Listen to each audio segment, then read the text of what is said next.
to strengthen this relationship through the work that we do together across the different fields.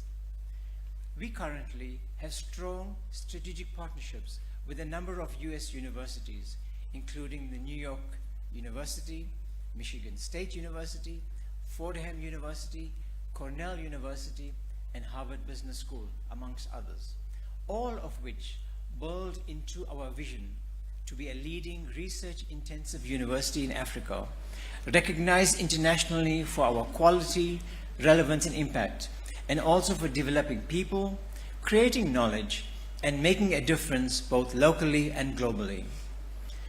We look to build other partnerships in the US among the universities, recognizing that there is great effectiveness in international collaboration as it enables universities to make significant research and innovation leaps by building on each other's areas of expertise, as we jointly strive to achieve a positive societal change so urgently needed on a global level. With its young and fast-growing population, the future of the world truly hinges on the future of Africa, given that it will rise to around 1/3 of the world's population by the year 2100.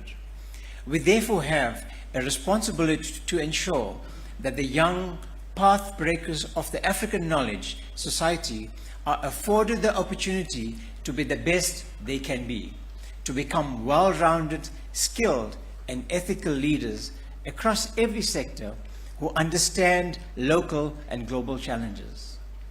On our part to understand the US holistically as a nation and society, and its social and cultural and economic developments and engagements with Africa and the world, the University of Pretoria launched the African Center for the Study of the United States in May this year. This is based on our Vice Chancellor and Principal's pioneering vision of fostering a knowledge-driven engagement between Africa and the US by studying the US nation and society with a view to understand it, and in so doing, understand Africa and its context.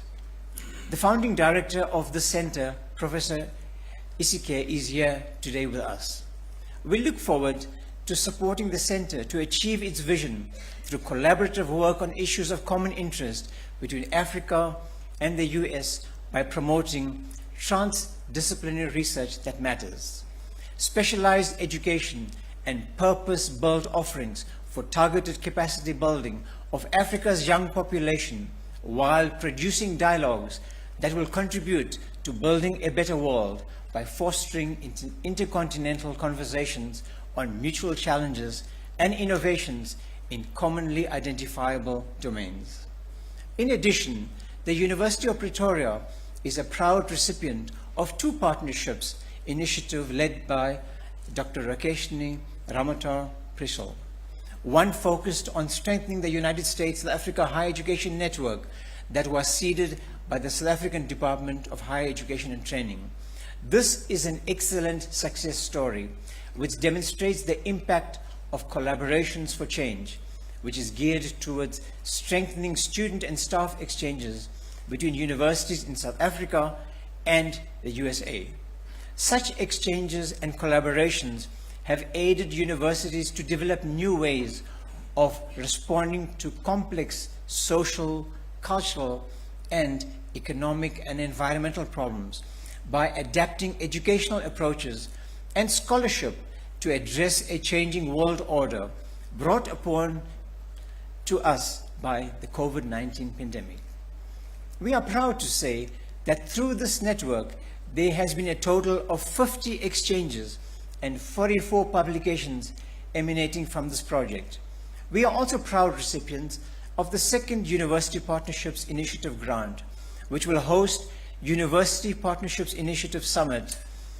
The theme of the summit is Equitable and Sustainable Partnerships for Impact, which underpins itself on the United Nations Sustainable Development Goals, particularly Goal 17, Partnerships for the Goals, which will be hosted on UP soil, of course, right here at the Future Africa campus in February 2023. This UPI summit intends to provide a platform to share the key experiences and lessons from the investment by the United States in collaborative projects between African and United States higher education institutions. The summit also seeks to explore approaches to strengthen, leverage, and expand these partnerships to create a more sustainable and equitable impact on society. We hope this will result in support of further US-Africa universities' joint research collaboration for societal impact.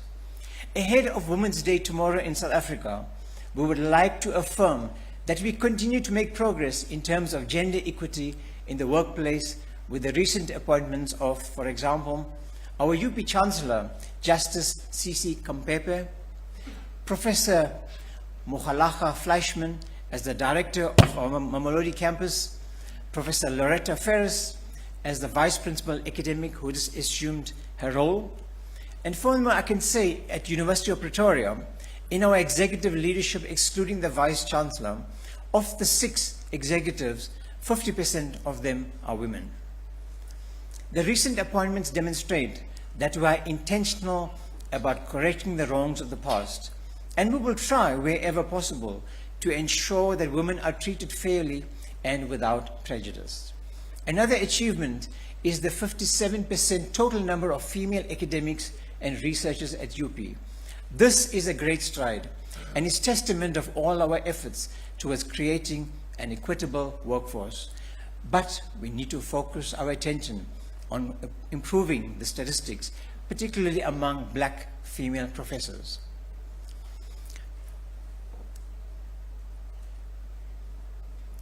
This is an important initiative, and we try to attain this goal of becoming a university, especially as we embark on the last cycle of our 5-year strategic plan, which will lead us to 2025 and beyond. This Future Africa campus, where we are holding this visit, is a platform for transdisciplinary research that brings together academics from different disciplines in our university, across academia in Africa and the world, to collaborate and partner to co-create knowledge that addresses the complex, complicated, and intersectional problems of Africa's development. The strategy is to transform Africa through high quality and excellent research so that it becomes of its people to have a sustainable and better future as envisaged in the Sustainable Development Goals and Africa's Agenda 2063.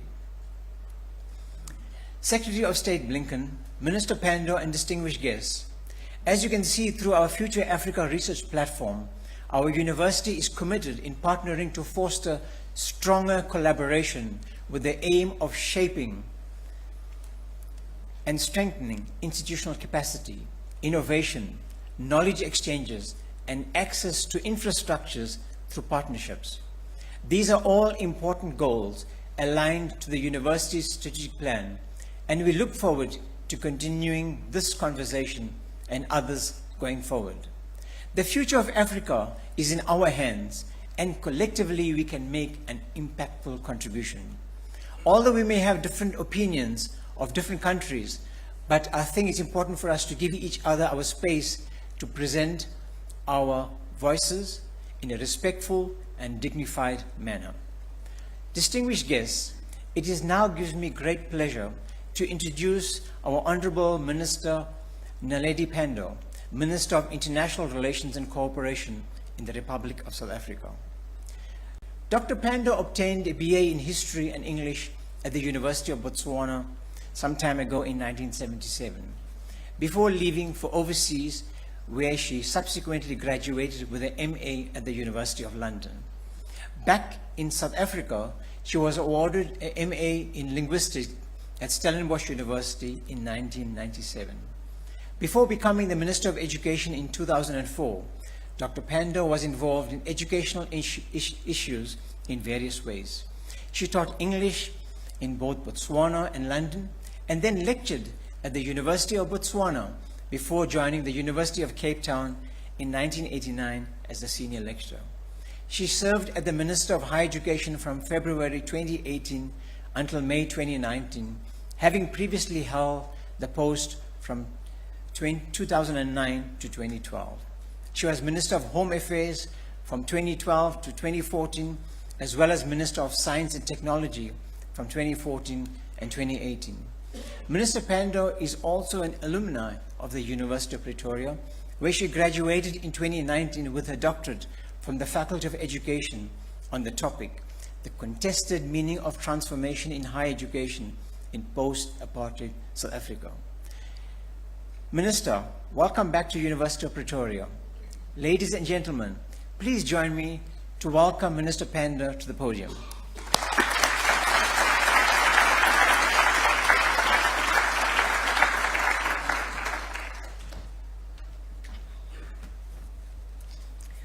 Thank you very much, Deputy Vice-Chancellor, and thank you for that very useful overview of the work that the University of Pretoria is doing in the higher education sector. Secretary Blinken, welcome to the University of Pretoria. I think I earned my stripes and I'm able to say that. But let me also greet everyone who's present in this lecture hall. Good afternoon. Dumelang. Sanbonani. Assalamu alaikum. And may I wish all women happy Women's Day tomorrow.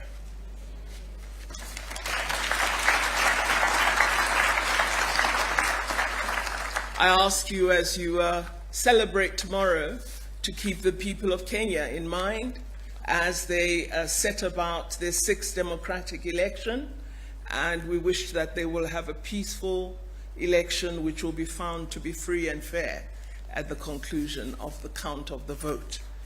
I'm really thrilled to welcome Secretary Blinken to the University of Pretoria. I've already welcomed him to South Africa. Secretary, this is one of our premier higher education institutions in the country. We have a number of universities, some of which are building a very positive profile as research-intensive institutions. The University of Pretoria is one of these. It is producing one of the highest numbers of PhDs in the country, as well as masters and honors graduates. I'm also pleased to see we're seeing more women at the university, particularly at the postgraduate level, and this is something we've always had an ambition for. The university has ensured that it focuses on research in science, engineering, and agriculture, which are very important fields for our country.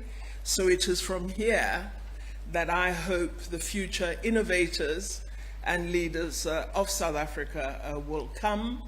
I also note Mayor Gayton Mackenzie is here. Welcome, Mayor. You're far from Beaufort West, but you're most welcome.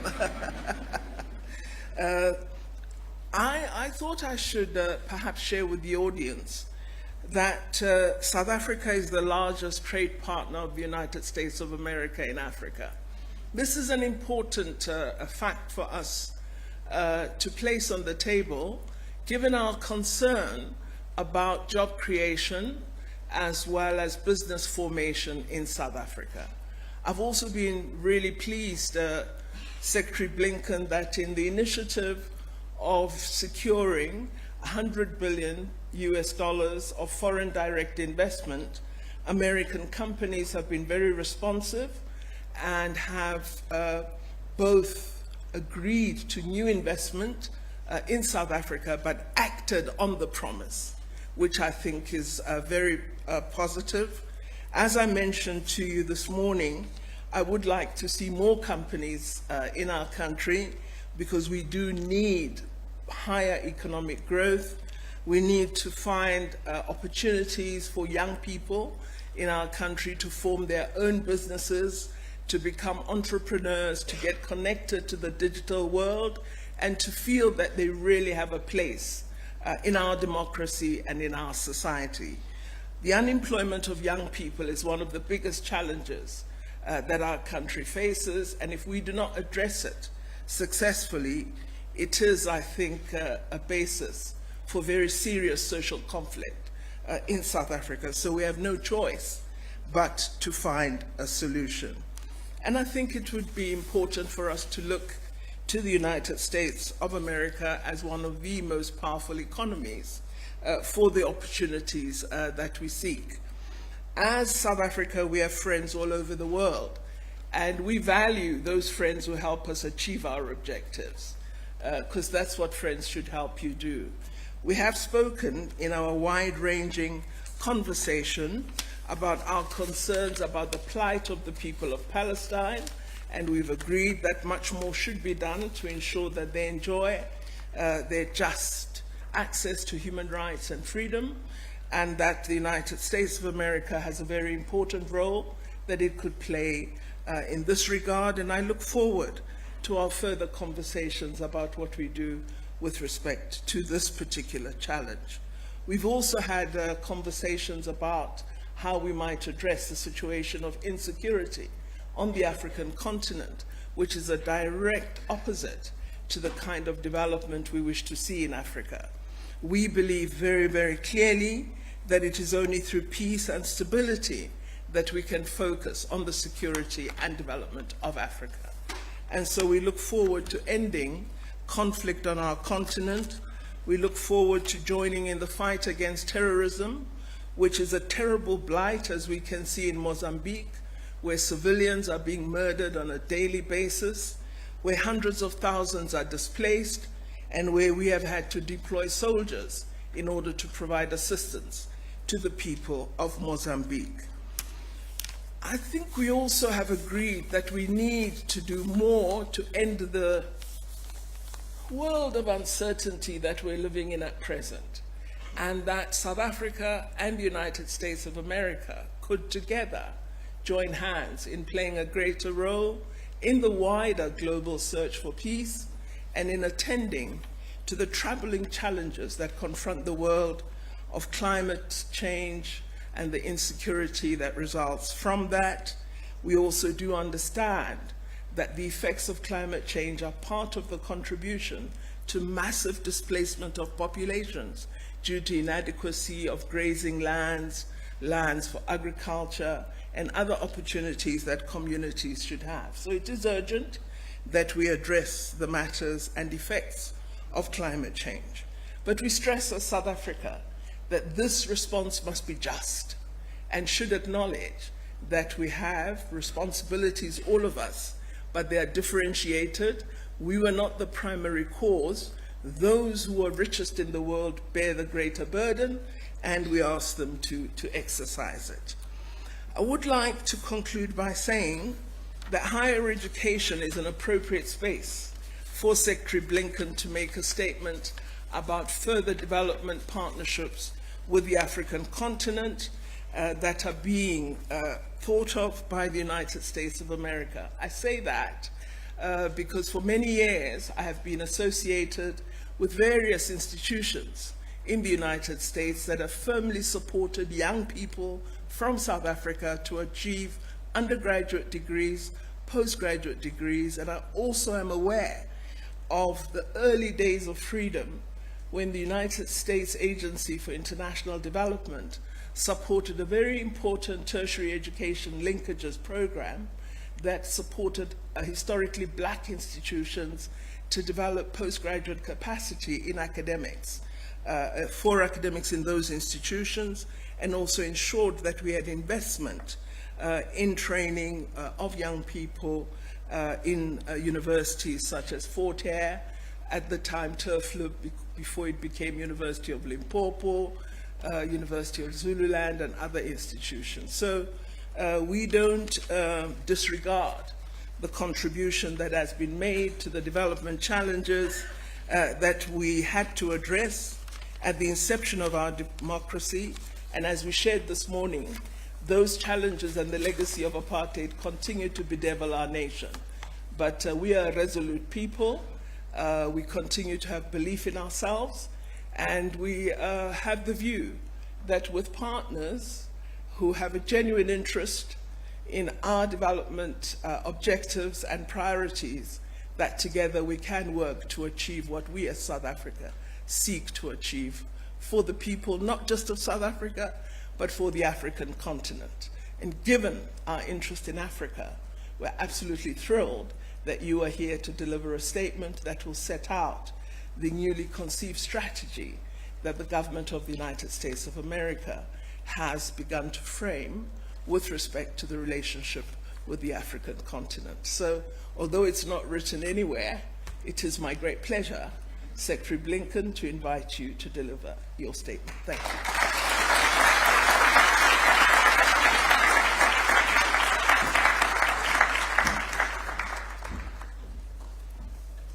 Thank you so much. Good afternoon, everyone. It's wonderful to be here, wonderful to be at this extraordinary university. To Professor Maharaj, to the entire leadership of the University of Pretoria, thank you for hosting us today on this magnificent campus.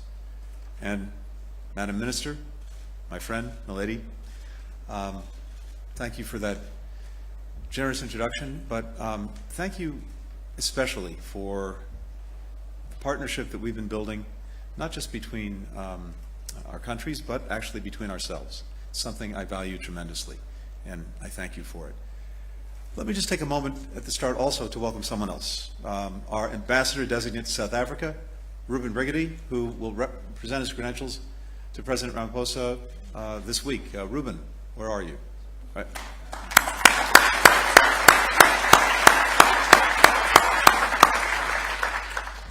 Ruben previously served as the U.S. Ambassador to the African Union, among other senior posts in our government, as well as President and Dean of multiple universities.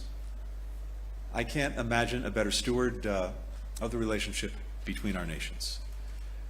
For me, it is, simply put, wonderful to be back in South Africa. I've actually had the privilege of visiting several times before, including with President Clinton, President Obama, and then Vice President Biden. And the impressions from those visits are very much seared into my own memory. Seeing President Clinton become the first U.S. president to address your parliament, joined by a delegation from our Congressional Black Caucus, many of whom were stalwart supporters of the anti-apartheid movement and who represent part of the vast African diaspora that enriches our nation's ties. Seeing our first black president, the son of a Kenyan father and an American mother, stand in the 2-by-2 meter cell on Robben Island that once jailed South Africa's first black president. Or hearing the buzz of the vuvuzelas as the U.S. men's team played the first World Cup ever held in Africa. So some of these sounds can never be unheard, and some early eliminations still hurt. But hope springs eternal. Today, as the Minister said, I have the honor of setting out our government's new strategy for the partnership between Sub-Saharan Africa and the United States. It's a strategy that builds on the broad vision for our nation's engagement in the region, which I had an opportunity to share last November in Nigeria. And it is fitting to set out the strategy here on the Future Africa campus, an institution whose mission is bringing together people from different disciplines, backgrounds, and nationalities to tackle some of the most vexing challenges of our time.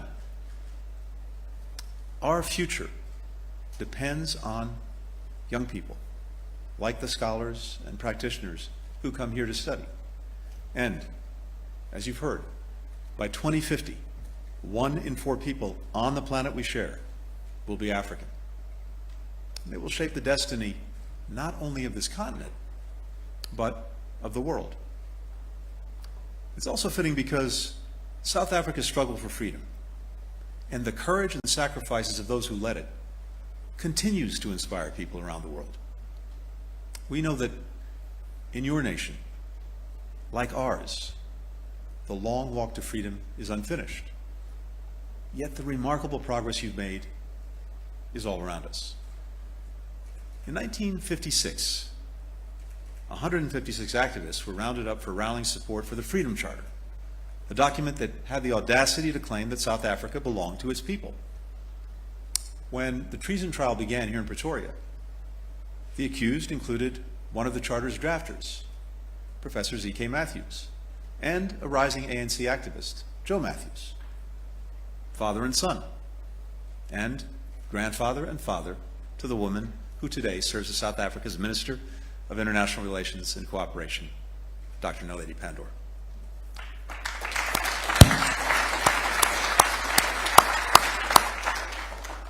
And maybe just as important for this audience, that doctor before the minister's name was earned here at the University of Pretoria. We see that progress also in the achievements of your fellow South Africans. The recent triumphs of the women of Banyana Banyana, the men of the Springboks, the enduring musical influences of Makeba and Masekela, the new sway of the Amapiano and DJs like, there you go, DJs like Black Coffee, who just took home a Grammy. Finally, it's fitting to set out our strategy here in South Africa because there is such a deep bond between our nations and people, and all we have in common as vibrant democracies whose diversity remains our greatest strength. Our strategy is rooted in the recognition that sub-Saharan Africa is a major geopolitical force, one that shaped our past, is shaping our present, and will shape our future. It's a strategy that reflects the region's complexity, its diversity, its power and influence, and one that focuses on what we will do with African nations and peoples, not for African nations and peoples.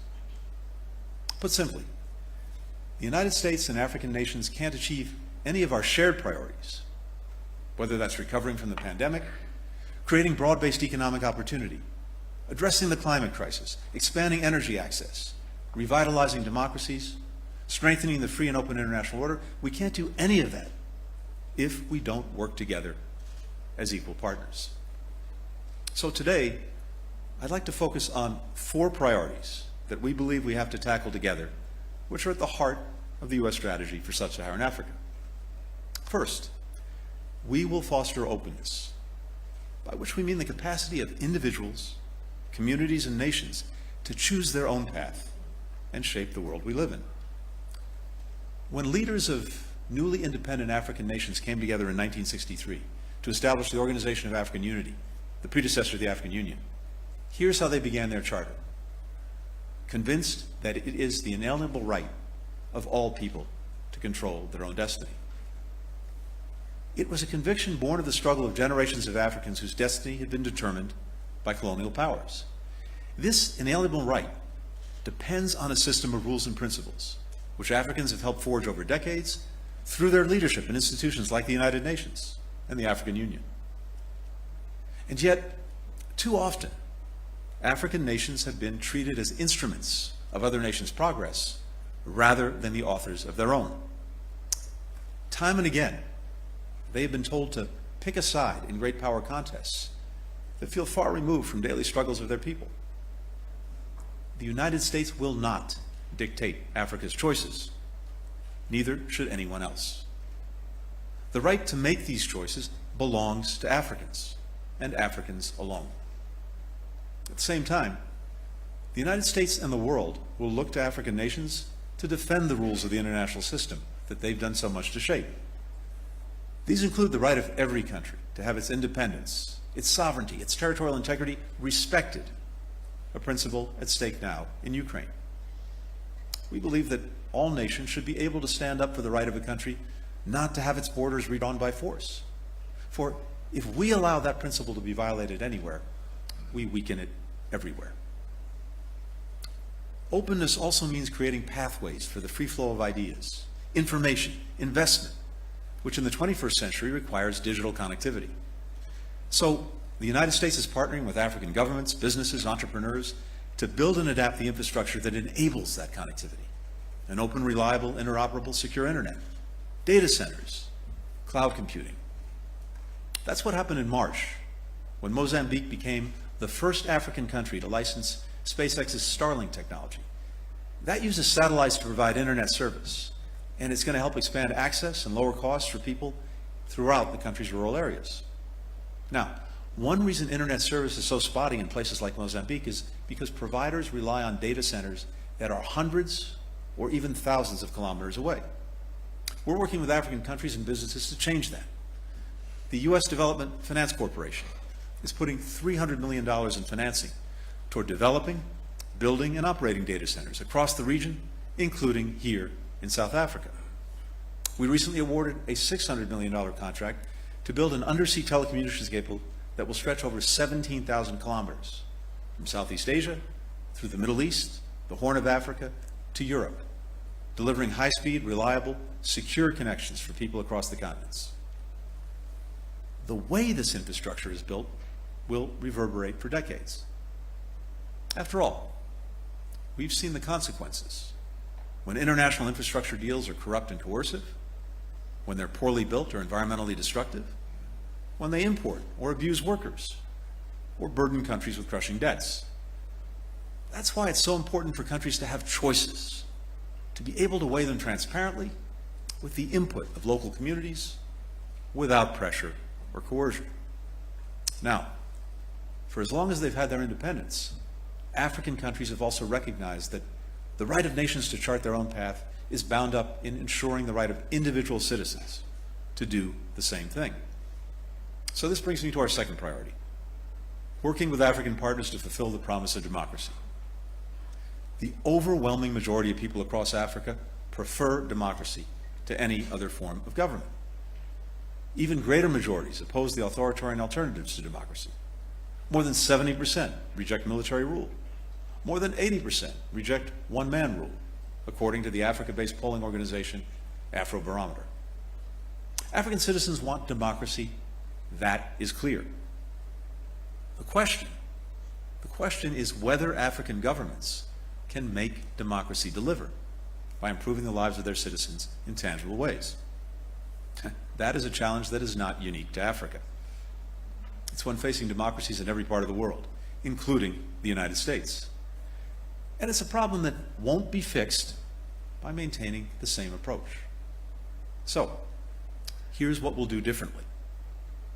We won't treat democracy as an area where Africa has problems and the United States has solutions. We recognize that our democracies face common challenges, which we need to tackle together as equals alongside other governments, civil society, and citizens. That was the spirit that animated the 100 countries that came together for the Summit for Democracy President Biden hosted last December.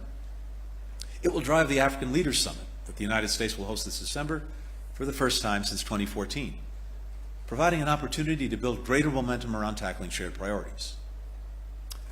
We'll work with partners to tackle 21st century threats to democracy, like misinformation, digital surveillance, weaponized corruption. We'll launch a novel approach to good governance, the Global Fragility Act, which will make a decade-long investment in promoting more peaceful, more inclusive, more resilient societies in places where conditions are ripe for conflict, including Mozambique, which we spoke about today, the coastal West African countries of Benin, Cote d'Ivoire, Ghana, Guinea, Togo. In each of these places, we're starting by asking our local partners where our help can make the biggest difference. And we're drawing on decades of lessons learned in conflict prevention, such as cultivating relationships between community leaders, government officials, and security forces, which are vital to diffusing tensions before they erupt into violence, and building resilience to the destabilizing impacts of climate change, like more frequent, more severe droughts. Thanks to bipartisan support in the United States Congress, this initiative can count on $200 million a year in funding, every year, for 10 years. That's the kind of horizon that will allow us to look beyond quick fixes.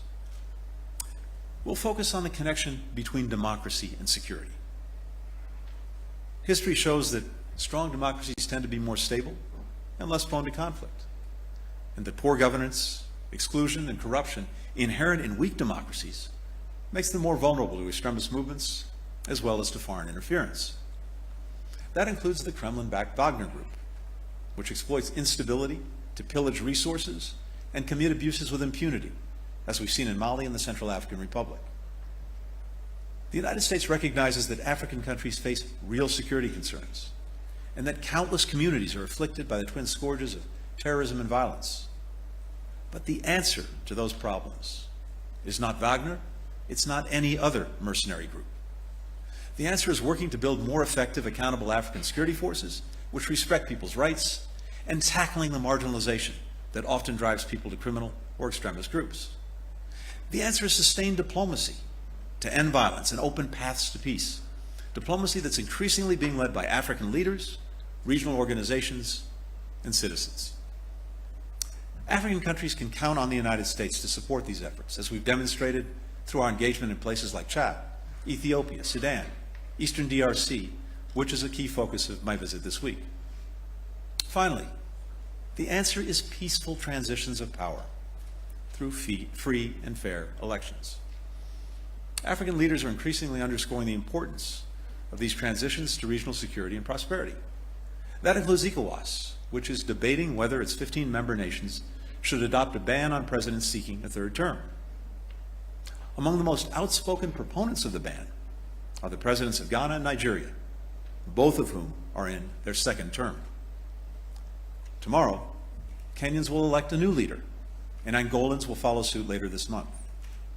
In 2023, the peoples of DRC, Nigeria, and Senegal will all go to the polls. Every one of these elections is an opportunity for African citizens and nations to reaffirm that leaders are accountable to their people and strengthen the case for democracy in the region and around the world.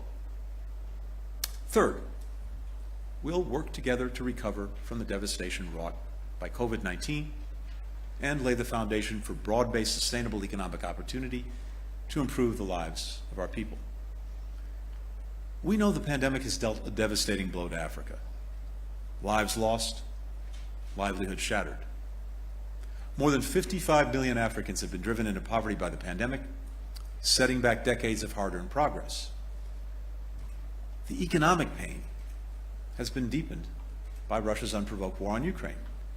Even before President Putin launched his full invasion, 193 million people around the world were in need of humanitarian food assistance. The World Bank believes that Russia's invasion could add another 40 million people to this unprecedented number. Most are in Africa. The United States is there for African countries in this unprecedented crisis because that's what partners do for each other. And because helping Africans jumpstart a broad-based recovery and build resilience to weather future shocks is vital to our shared prosperity. So let me briefly share how we're doing that. We're rallying other countries and international institutions to step up on key challenges, like debt relief. Together with South Africa and other members of the G20, we helped develop a common framework for debt relief, bringing in China and other creditors for the very first time. For Zambia, this collective commitment is poised to unlock $1.4 billion in an IMF program designed to help the country return to a stable economic path and foster more sustainable, inclusive growth for the Zambian people. We're also providing life-saving support. Since the beginning of the year, the United States has sent more than $6.6 billion in humanitarian and food assistance to Africa. A couple of months ago in May, I brought together a global food security ministerial meeting at the United Nations to try to rally donors to close some of the urgent funding gaps and allow affected countries to highlight the areas where they need support. Our African colleagues made clear that beyond emergency relief, what they really want is more investment in agricultural resilience, innovation, self-sufficiency. We're responding to those calls. Our initiative, called Feed the Future, will invest $11 billion over 5 years in 20 partner countries, 16 of which are in Africa. And a new initiative we launched with the United Arab Emirates is turbocharging investment and innovation in climate-smart agriculture. Now, it's not just agriculture. Across a range of fields, the United States is working with African partners to try to unlock innovation and growth. As we do, we're building on African-led initiatives, such as the Africa Continental Free Trade Area, which, when fully implemented, will comprise the 5th largest economic bloc in the world, and also the African Union's Agenda 2063. Now, think about infrastructure for a minute. At the G7 meeting just recently held, President Biden led in launching the Partnership for Global Infrastructure and Investment, which will mobilize $600 billion globally toward concrete projects over the next 5 years. The United States is committed to raising $200 billion toward this effort, and we're already implementing projects that are focused on health, on digital infrastructure, empowering women and girls, energy and climate. Consider youth. Yesterday, I met with alumni of the Mandela Washington Fellowship. Since President Obama launched the program 8 years ago, more than 5,000 rising leaders from every country in sub-Saharan Africa have come to the United States for academic and leadership training, building skills, and as important, relationships that will last a lifetime. The broader YALI network, which provides tools, resources, a virtual community for young African leaders, now has more than 700,000 members. Consider what we're doing in health. In 2003, President George W. Bush created Pepfar to make a transformational investment in HIV prevention, detection, treatment, and care. It's one of the greatest initiatives I think the United States has undertaken in my lifetime. Since that time, we've invested over $100 billion in the effort, nearly all of it in partners in sub-Saharan Africa.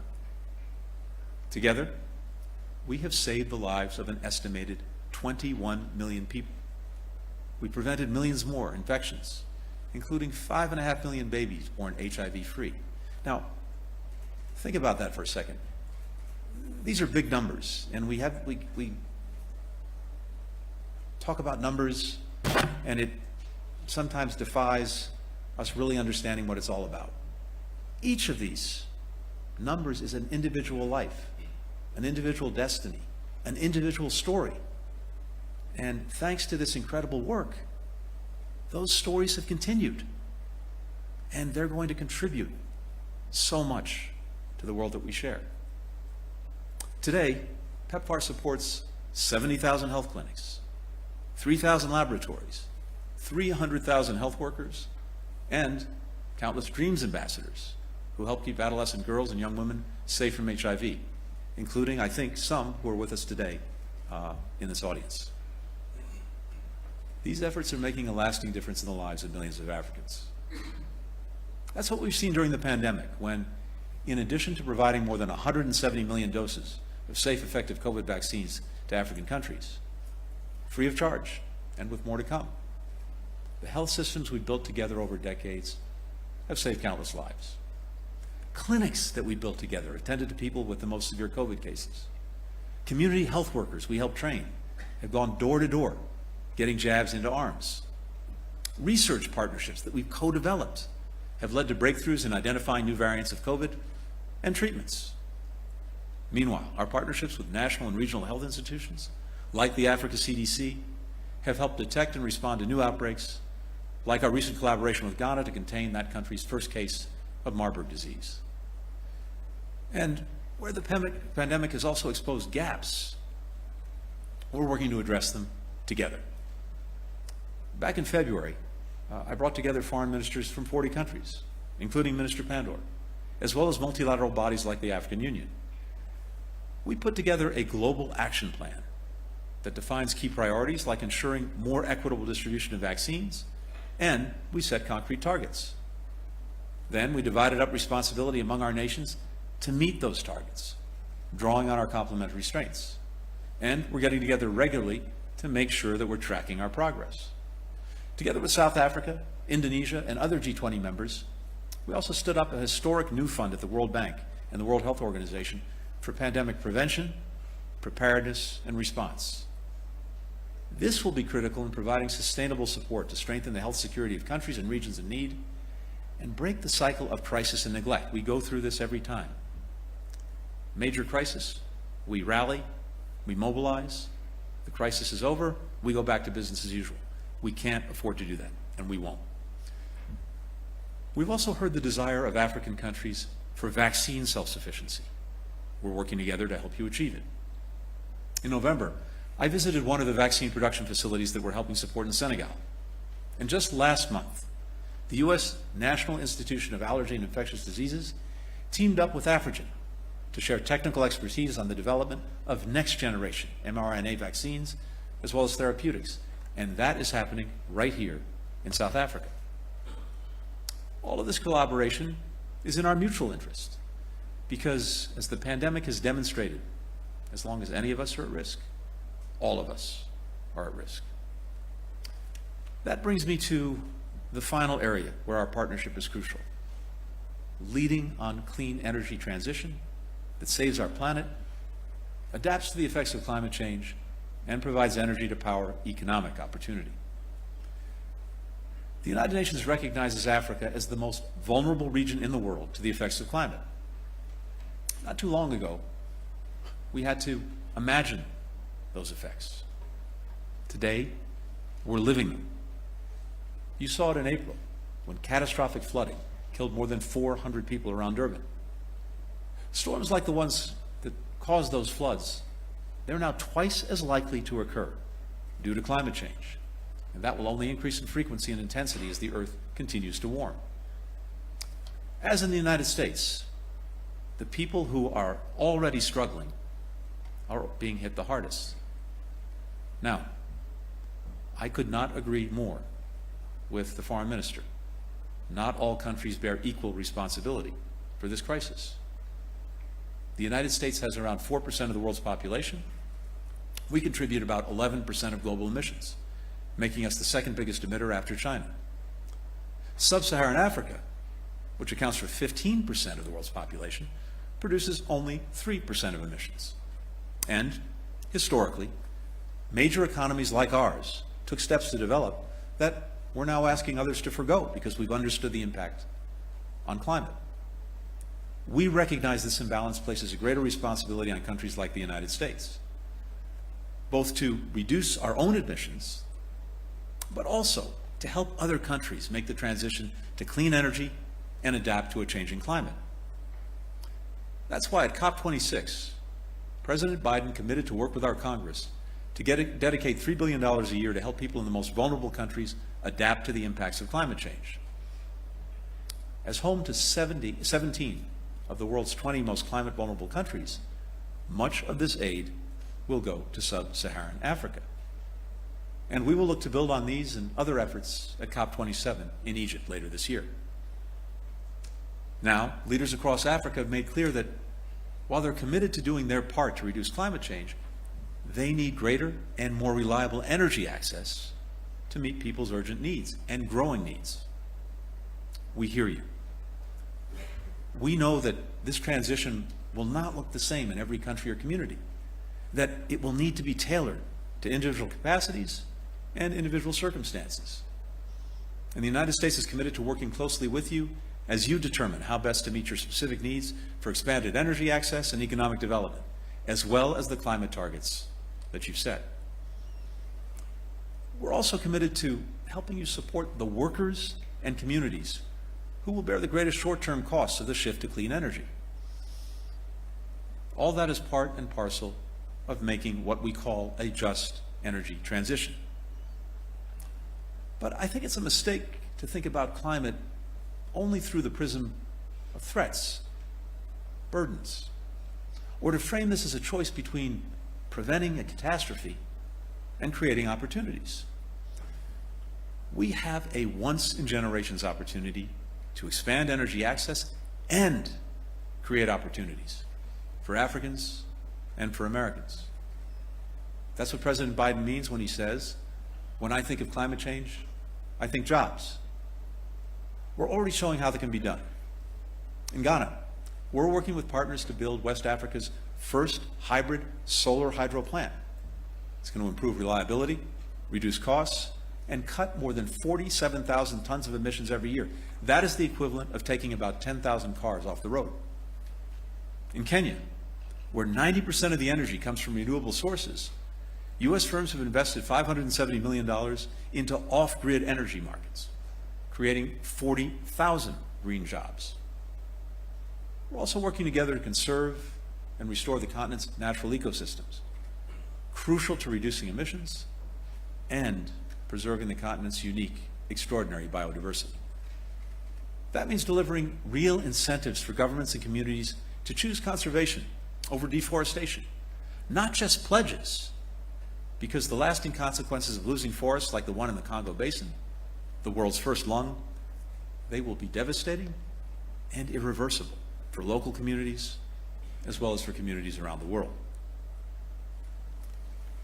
If you step back and think for a minute on the priorities that I've set out today, the reality is that every single one of them was championed by Africans first. The interconnectedness of our health and our climate, the principle that all nations should have the right to choose their own fate, the idea that inequity within and between nations threatens our shared security and prosperity. For decades, African citizens, African countries, the bloc of African nations pushed for these very priorities. And today, to the benefit of people in the United States and all nations, these are the world's priorities. Right now, in South Africa's Northern Cape, the biggest radio telescope in the world, the Meerkat, is capturing some of the most detailed views we've ever had of space. A series of images released in January show kinetic bursts of energy, incandescent reds and oranges, generated by 100 million stars in the Milky Way, 25,000 light years away. Producing just one of these images required 70 terabytes of data. It took 3 years to process, part of the cutting-edge research being led right here in South Africa. And this in a country where, as one scholar wrote, and I quote, prior to 1994, public investment was largely an instrument for advancing the objectives of the apartheid government. That was Dr. Pandor, by the way, writing when she was serving as Minister of Science and Technology. When Meerkat's images were published, the chief scientist at the South African Radio Astronomy Observatory said, "The best telescopes expand our horizons in unexpected ways." Just think for a moment of all the horizons expanded by those images. Think of the scientists around the world using Meerkat's data to unpack the greatest mysteries of human existence, like whether there's life beyond Earth. Think of the South African school kids who regularly visit Meerkat 64's massive antenna, and imagine all the things that they will be inspired to do. What's true of the best telescopes is true of the best partnerships.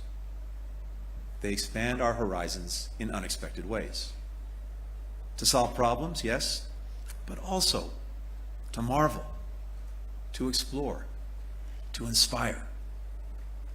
There is so much more for African nations and the United States to do together across so many fields, including some we may not even have discovered yet. As partners, that horizon is ours to make. Thank you very much.